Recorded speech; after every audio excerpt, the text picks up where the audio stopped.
new season of anime, we get a show that I'm not sure was created this season just to ride the wave and momentum of the One Punch Man and Western Heroes train, but yet, here we have My Hero Academia.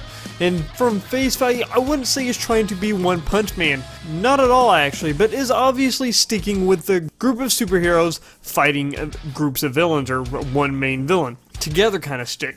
And there is also this sort of ladder that heroes are laid on, such as organizing heroes from better powers to work. Well, in this case, they're called quirks, but I've done enough rambling. Let's get into what this show is actually about. In the first 3 episodes or so, I will try to avoid too big of spoilers. But we start out with a boy named Izuku, who seems to be obsessed with the concept of superheroes, and in general he wants to be a hero. But sadly he doesn't have or wasn't born with one of these quirks, and he becomes almost an otaku of sort of these heroes and studies them.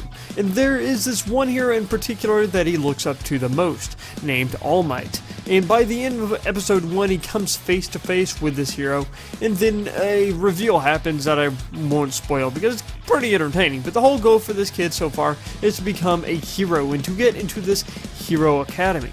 And how we would do this without powers or a quirk is the real question. And so far, the show has a lot of potential and a lot of roads I think it could go down. Hey, maybe I'll turn it into a civil war.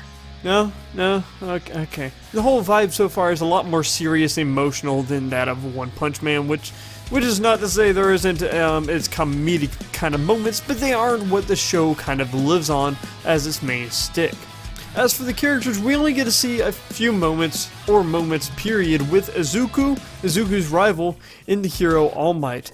And so far for the MC, he isn't bad, and we do get some growth with him in the first few episodes, but he doesn't exactly stand out to me as much as a lot of other MCs, and he seems to cry a lot. I mean, a lot. I think every episode he has, probably. At least once or twice. And his whole motive isn't extremely different from a lot of heroes in the past few seasons that we've seen, as he wants to become a hero, as we've seen with a few characters before. But nonetheless, I do like him. He is an enjoyable character. I can see why people enjoy him too.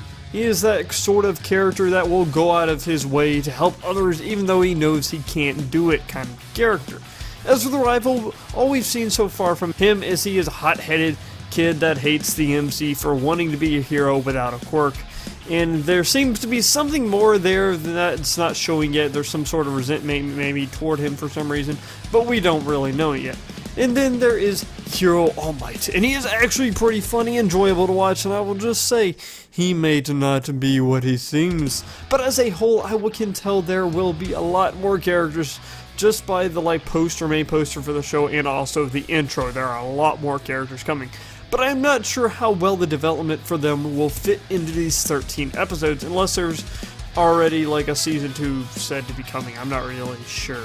But if nothing else, hopefully they will try to focus on the main cast, if nothing else. And as for the music and art, so far art-wise, I would say they are trying for a more comic book-like art style, especially when looking at All Might with those intense darks, and I like the art style. It's a more unique sort of feel to it, and animation wise I wouldn't say it's a quality of the superhero fights in One Punch Man, but it does hold its own in case for most fights. Lastly, for the opening for the show is a very hype rock song that has a more generic shonen-like animation that follows it, but it fits the show very well, and the music for the opening is really good.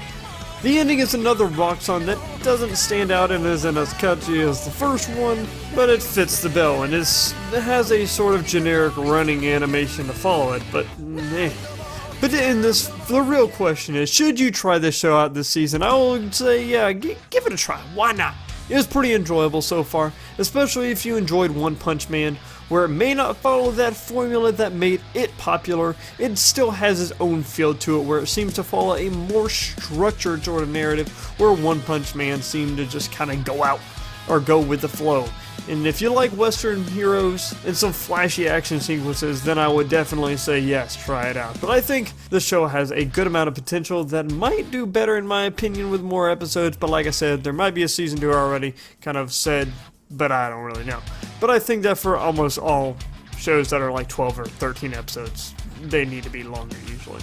And that is it for my impressions of My Hero Academia, and I will likely do 2 or 3 of these each season unless you all ask me to do a certain first impressions for a certain show that you want me, or that you're enjoying, and I will try to make a video for those. Otherwise, my name is the Arcane Keyblade, and I will see you all next time.